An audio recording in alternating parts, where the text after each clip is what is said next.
Capítulo 2. Los bancos y su nuevo papel. La operación fundamental y primordial de los bancos consiste en servir de intermediarios para los pagos. En relación con ello, los bancos convierten el capital monetario en activo, esto es, que rinden beneficio. Reúnen toda clase de ingresos metálicos y los ponen a disposición de la clase de los capitalistas. A medida que va desarrollándose los bancos y que va acentuándose su concentración en un número reducido de establecimientos, de modestos intermediarios que eran antes, se convierten en monopolistas omnipotentes que disponen de casi todo el capital monetario de todos los capitalistas y pequeños patronos, así como de la mayor parte de los medios de producción y de las fuentes de materias primas, de uno o de varios países. Esta transformación de los numerosos y modestos intermediarios en un puñado de monopolistas constituyen uno de los procesos fundamentales de la transformación del capitalismo en imperialismo capitalista. Y por esto debemos detenernos, en primer término, en la concentración de los bancos. En el año económico de 1907 a 1908, los depósitos de todos los bancos anónimos de Alemania que poseían un capital de más de 1.000.000 de marcos era de 7.000 millones de marcos. En el año económico de 1912 a 1913, de 9.800 millones, un aumento de un 40% en 5 años. Además, de esos 2.800 millones de aumento, 2.700 millones correspondían a 57 bancos con un capital de más de 10 millones de marcos. La distribución de los depósitos entre bancos grandes y pequeños era la siguiente. Tabla número 1.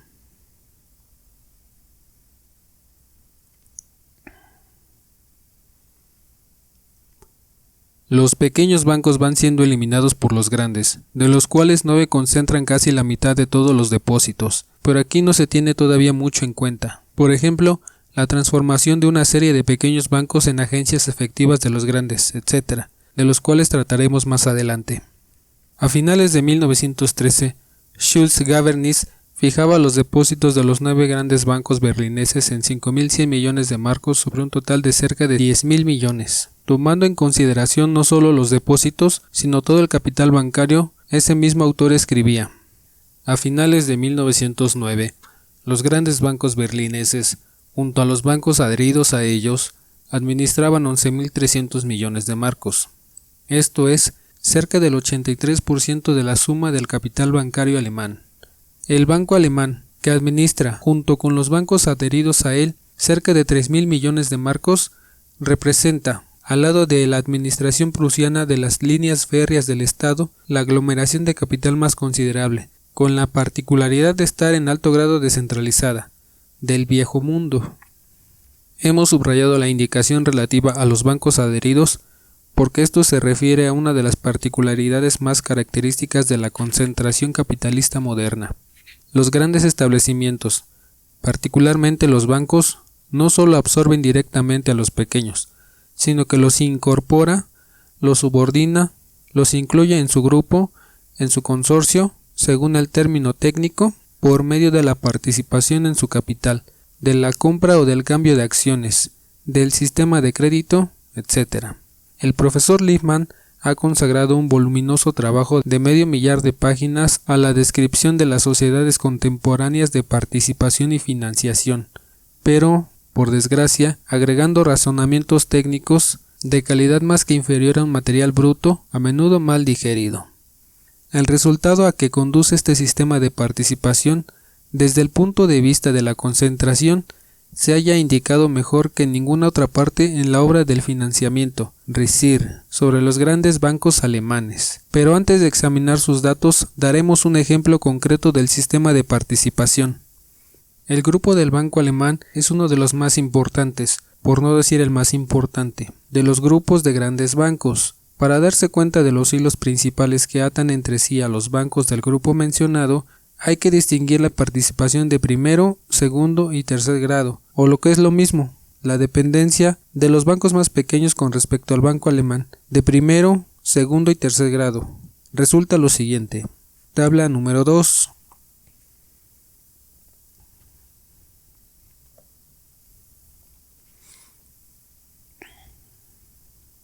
Entre los 8 bancos de dependencia de primer grado sometidos al banco alemán, de vez en cuando figuran 3 bancos extranjeros, uno austriaco, la Sociedad de Bancos de Viena, y 2 rusos, el Banco Comercial Siberiano y el Banco Ruso para el Comercio Exterior. En total forman parte del grupo del Banco Alemán, directa o indirectamente, parcial o totalmente, 87 bancos, y el capital total, propio o ajeno, de que dispone el grupo se calcula en 2 o 3 mil millones de marcos.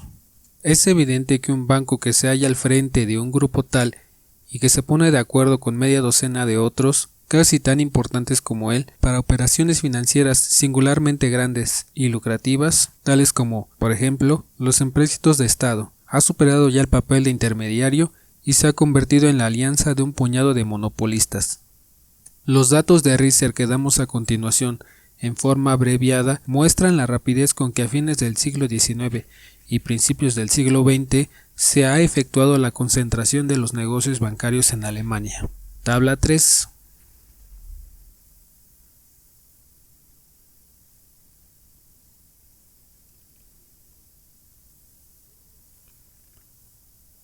Estos datos nos permiten ver cómo se extiende la espesa red de canales que abrazan a todo el país, que centralizan todos los capitales e ingresos monetarios, que convierten a los millares y millares de explotaciones dispersas en una explotación capitalista única, nacional en un principio y mundial después.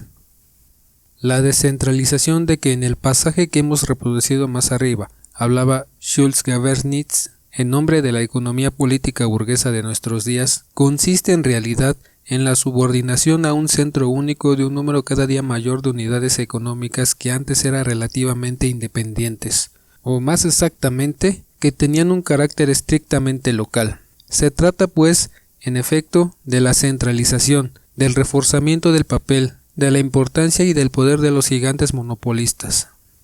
En los países capitalistas más viejos, dicha red bancaria es todavía más espesa. En Inglaterra, comprendida Irlanda, en 1910 el número de sucursales de todos los bancos era de 7.151. 4 grandes bancos contaban con más de 400 sucursales cada uno, de 447 a 689, otros 4 con más de 200 y otros 2 con más de 100 cada uno. En Francia, los 3 bancos más importantes, el Crédit Lyonnais, el Comptoir National y la Société Générale, han desarrollado sus operaciones y la red de sucursales del modo siguiente. Tabla número 4.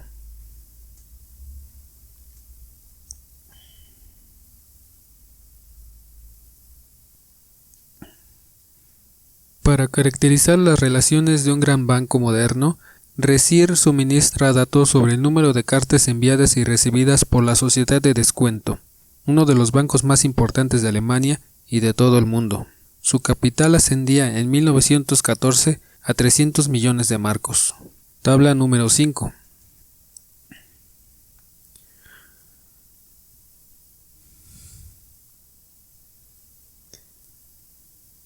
En el gran banco parisien Crédit Lyonnais, el número de cuentas corrientes, que en 1875 era de 28.535, pasó a 633.539 en 1912. Estas simples cifras muestran, quizás con mayor evidencia que los largos razonamientos, como la concentración del capital y el aumento del giro de los bancos, transforman radicalmente la importancia de estos. Los capitalistas dispersos vienen a formar un capitalista colectivo, al llevar una cuenta corriente para varios capitalistas. El banco, al parecer, realiza una operación puramente técnica, puramente auxiliar. Pero cuando esta operación crece en proporciones gigantescas, resulta que un puñado de monopolistas subordina las operaciones comerciales e industriales de toda la sociedad capitalista, obteniendo la posibilidad, por medio de sus relaciones bancarias, de las cuentas corrientes y otras operaciones financieras, en primero, de enterarse con exactitud del estado de los negocios de los distintos capitalistas y, después, de controlarlos, de ejercer influencia sobre ellos mediante la ampliación o la restricción del crédito, facilitándolo o dificultándolo y, finalmente, de determinar enteramente su destino, de determinar su rentabilidad, de privarles de capital o de permitirles acrecentarlo rápidamente y en proporciones inmensas, etc. Acabamos de aludir al capital de 300 millones de marcos de la Sociedad de Descuento de Berlín. Este aumento de capital de dicha sociedad fue uno de los episodios de la lucha por la hegemonía entre los dos bancos berlineses más importantes, el Banco Alemán y la Sociedad de Descuento. En 1870, el primero, todavía un novato, no contaba más que con un capital de 15 millones, mientras que el del segundo se elevaba a 30 millones. En 1908, el primero tenía un capital de 200 millones, el del segundo era de 170 millones. En 1914, el primero elevó su capital a 250 millones. El segundo, mediante la fusión con otro banco importantísimo, la Alianza Bancaria de Schaffhausen, a 300 millones. Y naturalmente, esta lucha por la hegemonía se desarrolla paralelamente a los acuerdos cada vez más frecuentes y más sólidos entre los dos bancos. He aquí a qué conclusiones hace llegar este desarrollo de los bancos a los especialistas en cuestiones bancarias, que examinan los problemas económicos desde un punto de vista que no va más allá, ni mucho menos, de los límites del reformismo burgués más moderado y puntual. Los demás bancos seguirán el mismo camino, decía la revista alemana Die Bank, con motivo de la elevación del capital de la sociedad de descuento a 300 millones, y los 300 individuos a que en el momento actual rigen los destinos económicos de Alemania se verán reducidos con el tiempo a 50, 25 o menos. No hay que esperar que el movimiento moderno de concentración quede circunscrito a los bancos. Las estrechas relaciones entre diferentes bancos conducen asimismo, de un modo natural, al acercamiento entre los sindicatos de industriales que se hallan protegidos por estos bancos. Un buen día nos despertaremos y ante nuestros ojos asombrados no habrá más que trust, y no hallaremos en la necesidad de reemplazar los monopolios privados por monopolios de Estado, y sin embargo, y en realidad, nosotros no tendremos nada que reprocharnos, a no ser el haber dejado que la marcha de las cosas se desarrollaran libremente, acelerándola un poco por el uso de las acciones. He aquí un ejemplo de la impotencia del periodismo burgués, de la cual la ciencia burguesa se distingue solo por una menor franqueza, por la tendencia a velar la esencia de las cosas, a ocultar el bosque tras los árboles, asombrarse de las consecuencias de la concentración, hacer reproches al gobierno de Alemania capitalista o a la sociedad capitalista. Nosotros, temer la aceleración de la concentración como consecuencia de la introducción de las acciones, del mismo modo que un especialista alemán en cártels, Schersky, teme los trusts norteamericanos y prefiere los cártels alemanes, porque, según él, no son tan susceptibles de acelerar de un modo tan excesivo como los trusts el progreso técnico y económico. ¿Esto no es una prueba de la impotencia? Pero los hechos no dejan de ser hechos. En Alemania no hay trust, sino solamente cártels, pero dirigen el país no más de 300 magnates del capital, y su número disminuye sin cesar. Los bancos, en todo caso, en los países capitalistas, cualquiera que sea la diferencia entre las legislaciones bancarias, intensifican y aceleran enormemente el proceso de concentración de capital y constitución de monopolios. Los bancos crean en escala social la forma, y nada más que la forma, de la contabilidad general y de la distribución general de los medios de producción, escribía Marx hace medio siglo en El Capital. Los datos que hemos reproducido referentes al incremento del capital bancario, al aumento del número de oficinas de cambio y sucursales de los bancos más importantes, de sus cuentas corrientes, etc., nos muestran concretamente esa contabilidad general de toda la clase de los capitalistas y aún no solo de los capitalistas, pues los bancos recogen, aunque no sea más que temporalmente, toda clase de ingresos monetarios de los pequeños propietarios, de los funcionarios, de la reducida capa superior de obreros, etc. La distribución general de los medios de producción. He aquí lo que brota, desde el punto de vista formal, de los bancos modernos, de los que son más importantes en número, de 3 a 6 en Francia, de 6 a 8 en Alemania. Disponen de miles y de miles de millones. Pero, por su contenido, esa distribución de los medios de producción no es general, ni mucho menos, sino privada. Esto es, conforme a los intereses del gran capital y, en primer lugar, del capital monopolista más grande, el cual obra en unas condiciones en las que las masas de la población vive semihambrienta, condiciones en las que todo el desarrollo de la agricultura se retrasa irremediablemente con respecto al de la industria, por una parte de la cual la industria pesada percibe un tributo de todas las demás ramas industriales. En lo que se refiere a la socialización de la economía capitalista, empiezan a competir con los bancos las cajas de ahorro y los establecimientos postales, los cuales son más descentralizados. es decir, atraen al círculo de su influencia a un número mayor de localidades, en un número mayor de puntos recónditos, a sectores más vastos de la población. He aquí los datos recogidos por la Comisión Norteamericana encargada de investigar el desarrollo comparado de los depósitos en los bancos y en las cajas de ahorro. Tabla número 6.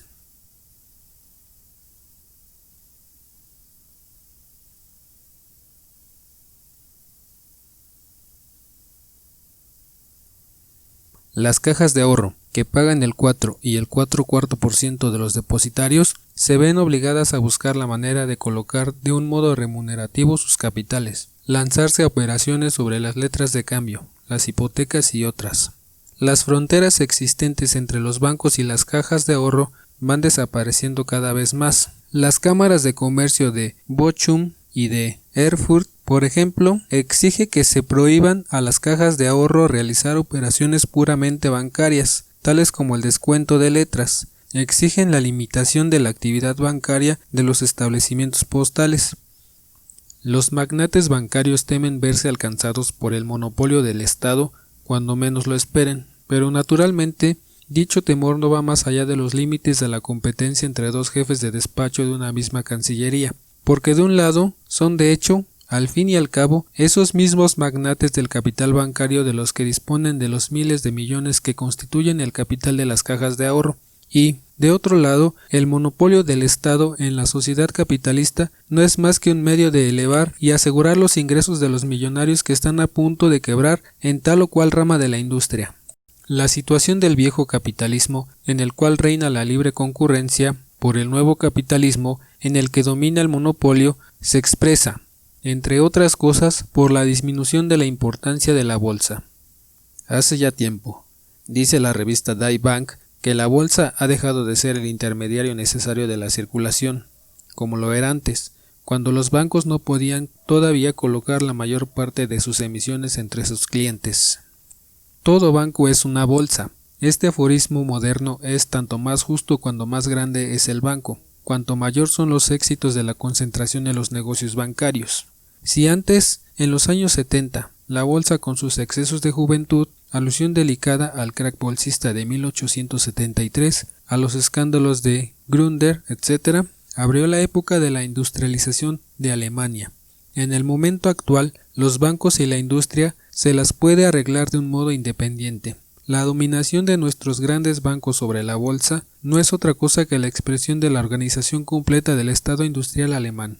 Si se restringe de este modo el campo de acción de las leyes económicas que funcionan automáticamente y se ensanchan extraordinariamente el de la regulación consciente a través de los bancos, aumenta así en proporciones gigantescas la responsabilidad de la economía nacional de unas cuantas cabezas dirigentes, dice el profesor alemán Schulz Gaversnitz, apologista del imperialismo alemán, quien es considerado como una autoridad por los imperialistas de todos los países y que se esfuerza en disimular una pequeñez, a saber, que esa regulación consciente a través de los bancos se basa en el despojo del público por un puñado de monopolistas completamente organizados. La tarea del profesor burgués consiste no en poner al descubierto todo el mecanismo y desenmascarar todas las artimañas de los monopolistas bancarios, sino en embellecerlos. Del mismo modo, Risser, economista y financiero más prestigioso todavía, sale del paso por medio de frases que no dicen nada, con respecto a hechos que es imposible de negar. La bolsa va perdiendo cada día más la cualidad absolutamente indispensable para toda la economía y para la circulación de los valores, no solo de ser el instrumento más fiel de evaluación, sino también el regulador casi automático de los movimientos económicos que convergen hacia ella. En otros términos, el viejo capitalismo, el capitalismo de la libre concurrencia, con su regulador absolutamente indispensable, la bolsa, pasa a ser historia. En su lugar, ha aparecido el nuevo capitalismo, que tiene rasgos evidentes de un fenómeno transitorio, que representa una especie de mezcolanza de la libre concurrencia y el monopolio. Surge de un modo natural la pregunta, ¿a qué tiende la transición de este nuevo capitalismo? Pero los sabios burgueses tienen miedo de hacerse esta pregunta. 30 años atrás, los empresarios que competían libremente entre sí realizaban las 90 de labor económica que no pertenecen a la esfera del trabajo físico de los obreros. En la actualidad, son los funcionarios los que realizan las 90 partes de esta labor económica intelectual. Los bancos se hallan al frente de esta evolución. Esta confesión de Schultz-Gaversick lleva una y otra vez a la cuestión de saber a qué tiende esta transición del nuevo capitalismo, del capitalismo en su fase imperialista, entre el reducido número de bancos que, como consecuencia del proceso de concentración, se queda al frente de toda la economía capitalista. Se observa y se acentúa cada día más, como es natural, la tendencia a llegar a un acuerdo monopolista, al trust de los bancos. En los Estados Unidos no son 9, sino 2 grandes bancos, de los multimillonarios Rockefeller y Morgan, los que dominan sobre un capital de 11.000 millones de marcos. En Alemania, la absorción a que hemos aludido antes, alianza bancaria Schaffhausen por la sociedad de descuento, provocó las siguientes reflexiones por parte del periódico de los intereses bursátiles, la Gaceta de Frankfurt. Con el incremento de la concentración de los bancos, se restringe el círculo de instituciones a las cuales uno se puede dirigir en demanda de crédito, como consecuencia de lo cual aumenta la dependencia de la gran industria con respecto a un reducido número de grupos bancarios. Como resultado de la estrecha relación entre la industria y el mundo financiero, la libertad de movimiento de las sociedades industriales que tienen necesidad del capital bancario se ve restringida. Por eso la gran industria asiste con cierta perplejidad a la trustificación de los bancos, unificación o transformación en trust, cada día más intensa. En efecto, a menudo se ha podido observar el germen de acuerdos determinados entre los consorcios de grandes bancos, acuerdos cuya finalidad es limitar la competencia. Una y otra vez más se ve que la última palabra en el desarrollo de los bancos es el monopolio. En cuanto a la estrecha relación existente entre los bancos y la industria, es precisamente en esta esfera donde se manifiesta, acaso con más evidencia que en ninguna otra parte, el nuevo papel de los bancos. Si el banco descuenta las letras de un empresario, le abre una cuenta corriente, etc. Esas operaciones, consideradas aisladamente, no disminuyen en lo más mínimo la independencia de dicho empresario y el banco no pasa a ser un modesto intermediario. Pero si estas operaciones son cada vez más frecuentes e importantes, si el banco reúne en sus manos inmensos capitales, si las cuentas corrientes de una empresa permiten al banco, y es así como sucede, enterarse, de un modo cada vez más detallado y completo, de la situación económica de su cliente, el resultado es una dependencia cada día más completa del capitalista industrial con respecto al banco.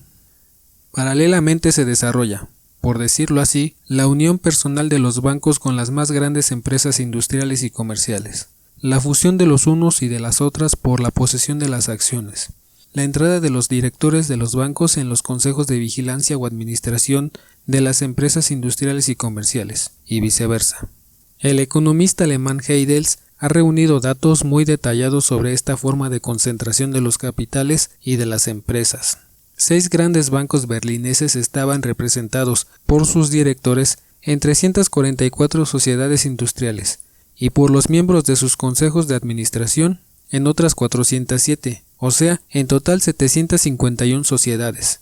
En 289 sociedades tenían a 2 de sus miembros en los consejos de administración u ocupaban en ellos la presidencia. Entre esas sociedades mercantiles e industriales hallamos las ramas industriales más variadas: compañías de seguros, vías de comunicación, restaurantes, teatros, industrias artísticas, etc. Por otra parte, en los consejos de administración de estos 6 bancos, habían en 1910 51 industriales, entre ellos el director de la firma Krupp, el de la gigantesca sociedad marítima Hapag, Hamburgo, América, etcétera, etcétera. Cada uno de los 6 bancos, desde 1895 a 1910, participó en la emisión de acciones y obligaciones para varios centenares de sociedades industriales, más concretamente, de 281 a 419. La unión personal de los bancos y la industria se completa con la unión personal de ambas con el gobierno. Los puestos en los consejos de administración, escribe Heidels, son confiados voluntariamente a personalidades de renombre, así como antiguos funcionarios de Estado, los cuales pueden proporcionar no pocas facilidades en las relaciones con la autoridad. En el consejo de administración de un banco importante hallamos generalmente a un miembro del Parlamento o del Ayuntamiento de Berlín. Los grandes monopolios capitalistas van surgiendo y desarrollándose, por decirlo así, a toda máquina, siguiendo todos los caminos naturales y sobrenaturales. Se establece sistemáticamente una determinada división del trabajo entre algunos centenares de reyes financieros de la sociedad capitalista actual. Paralelamente a esta extensión del campo de acción de algunos grandes industriales que entran en los consejos de administración de los bancos y al hecho de que se confía a los directores de los bancos de provincias únicamente la administración de una zona industrial determinada, se produce cierto aumento de la especialización entre los dirigentes de los bancos. Tal especialización en general es concebible únicamente en el caso de que la empresa bancaria y particularmente sus relaciones industriales tengan grandes dimensiones. Esta división del trabajo se efectúa en dos sentidos. De una parte, la relación con la industria en su conjunto se confía como ocupación especial a uno de los directores. De otra parte, cada director es encargado del control de empresas aisladas o de grupos de empresas afines a su producción o por sus intereses. El capitalismo ha llegado ya a ejercer el control organizado sobre las empresas aisladas. La especialidad de uno es la industria alemana o simplemente la de Alemania Occidental. La Alemania Occidental es la parte más industrializada del país, la del otro, las relaciones con los industriales y los gobiernos extranjeros, los informes sobre industriales, etc., sobre los negocios bursátiles, etc. Además de esto, cada uno de los directores de banco a menudo queda encargado de una localidad o de una rama especial de industria. Uno trabaja principalmente en los consejos de administración de las sociedades eléctricas, otro en las fábricas químicas, azucareras o de cerveza, el tercero en un cierto número de empresas aisladas y paralelamente en el consejo de administración de sociedades de seguros. En una palabra, es indudable que en los grandes bancos, a medida que aumentan las proporciones y la variedad de sus operaciones, se establece una división del trabajo cada vez mayor entre los directores, con el fin que consiguen de elevarlos un poco, por decirlo así, por encima de los negocios puramente bancarios, de hacerlos más aptos para tener un juicio propio sobre los asuntos, para orientarse mejor sobre las cuestiones generales de la industria y sobre las cuestiones especiales de sus diversas ramas, de prepararlos para la actividad en la esfera industrial de la influencia del banco. Este sistema de los bancos se halla completado por la tendencia de los mismos a elegir para sus consejos de administración a gente que conozca bien la industria, a empresarios, antiguos funcionarios, particularmente a los que hayan trabajado en los departamentos de ferrocarriles, minas, etc. En los bancos franceses hallamos instituciones similares, solo que en una forma un poco diferente. Por ejemplo, uno de los tres grandes bancos franceses, el Credit Lyonnais, ha organizado una sección especial dedicada a recoger informaciones financieras. En dicha sección trabajan permanentemente 50 personas, ingenieros, estadísticos, economistas, abogados, etc. Cuesta de 600 a 700 mil francos anuales. La selección se halla dividida a su vez en 8 subsecciones. Una recoge datos especiales sobre las empresas industriales, otra estudia la estadística general, otra las sociedades ferroviarias y navieras, otra los fondos, otra los balances financieros, etc. Resulta de una parte una fusión cada día mayor, o según la acertada expresión de Bujarin, la ensambladura de los capitales bancarios e industrial, y de otra, la transformación de los bancos en instituciones de carácter verdaderamente universal. Juzgamos necesario reproducir los términos exactos relativos a esta cuestión empleados por Heidels, el escritor que mejor lo ha estudiado. Como resultado del examen de las relaciones industriales en su conjunto, obtenemos el carácter universal de los establecimientos financieros que trabajan para la industria, en oposición a las exigencias, formuladas a veces en la literatura, de que los bancos deben especializarse en una esfera determinada de negocios o en una rama industrial determinada a fin de pisar terreno firme. Los grandes bancos tienden a hacer sus relaciones con establecimientos industriales lo más variadas posibles. Tanto desde el punto de vista del lugar como del género de la producción, se esfuerzan en eliminar la distribución desigual del capital entre las distintas regiones o ramas de la industria, desigualdad que halla su explicación en la historia de diversos establecimientos, una tendencia consciente en convertir la relación con la industria en un fenómeno de orden general, la otra en trocarla en sólida e intensiva. Ambas están realizadas en 6 grandes bancos, no de modo completo, pero ya en proporciones considerables y en un grado igual. En los medios comerciales e industriales se oyen con frecuencia lamentaciones contra el terrorismo de los bancos, y no tiene nada de sorprendente que surjan tales lamentaciones cuando los grandes bancos mandan, tal como lo demuestra el ejemplo siguiente. El 19 de noviembre de 1901, uno de los bancos berlineses llamados D, el nombre de los 4 bancos más importantes empieza con la letra D, se dirigió a la administración del sindicato del cemento de la Alemania del Norte, del Oeste y del Centro, con la carta siguiente. Según la nota publicada por ustedes el 18 del mes actual en el periódico tal, se ve que debemos admitir la posibilidad de que la Asamblea General de su sindicato, que debe celebrarse el 30 de este mes, adopte resoluciones susceptibles de determinar en su empresa modificaciones que son inaceptables para nosotros. Por esto, sintiéndolo profundamente, nos vemos obligados a retirarles el crédito de hasta que ahora gozaban. Pero si dicha Asamblea General no toma resoluciones inaceptables para nosotros y se nos da garantías a este respecto para lo futuro, estamos dispuestos a entablar negociaciones con el fin de abrir un nuevo crédito. En esencia, se trata de las mismas lamentaciones del pequeño capital con respecto al yugo del grande, pero en este caso ha pasado a la categoría del pequeño capital a todo un sindicato. La vieja lucha entre el pequeño y el gran capital se reproduce en un nuevo e inconmensurablemente más elevado grado de desarrollo. Es evidente que, disponiendo de miles de millones, las empresas de los grandes bancos pueden también avanzar hacia el progreso técnico, valiéndose de los medios incomparablemente superiores a los anteriores. Los bancos crean, por ejemplo, sociedades especiales de investigación técnica, de cuyos resultados se aprovechan, naturalmente, solo las empresas industriales amigas. Entre ellas figuran la Sociedad para el Desarrollo del Problema de los Ferrocarriles Eléctricos, la Oficina Central de Investigaciones Científico-Técnicas, etc. Los dirigentes mismos de los grandes bancos no pueden dejar de ver que están creándose nuevas condiciones de la economía nacional, pero ellos son impotentes ante las mismas.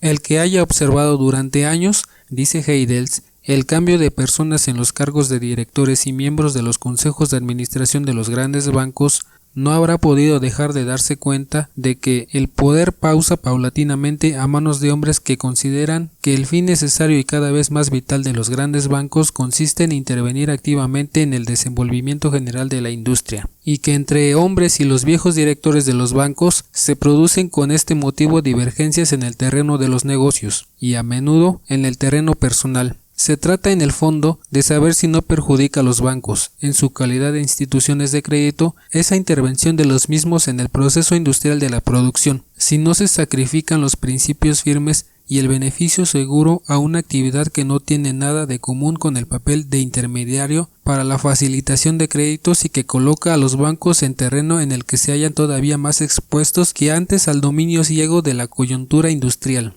Así hablan muchos de los viejos directores de bancos, mientras que la mayoría de los jóvenes considera la intervención activa en los problemas de la industria como una necesidad semejante a la que ha originado, junto con la gran industria moderna, los grandes bancos y las empresas industriales bancarias modernas. Lo único que están de acuerdo las dos partes es que no existen principios firmes ni fines concretos para la nueva actividad de los grandes bancos.